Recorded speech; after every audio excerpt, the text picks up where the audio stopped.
নমস্কার, জয় মাতারা। আমি অ্যাস্ট্রো হিমাংশু ভাগ্যের দুয়ার থেকে আপনাদেরকে জানাই আন্তরিক শুভেচ্ছা, ভালোবাসা। আজ আমি যে প্রেডিকশনটি করতে চলেছি, জাতকেরা হলে ডান হাতটিকে দেখুন আর জাতিকারা হলে বাঁ হাতটিকে দেখুন। যদি কোনো জাতক জাতিকাদের হাতের শুক্রের ক্ষেত্রে যদি এই ধরনের শুক্ররেখা মঙ্গলের দিকে চলে যায় এবং এইটা দেখতে পাচ্ছেন আয়ুরেখা, আয়ুরেখার পাশে যদি একের অধিক যদি মার্শাল রেখা থাকে তাহলে এটি অতীব শুভ।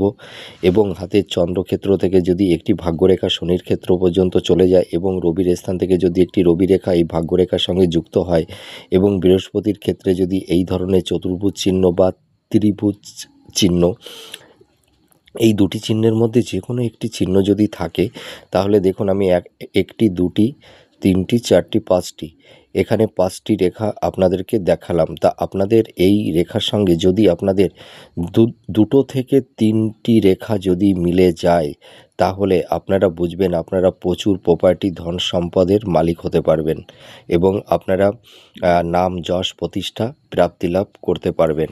নমস্কার, জয় মাতারা।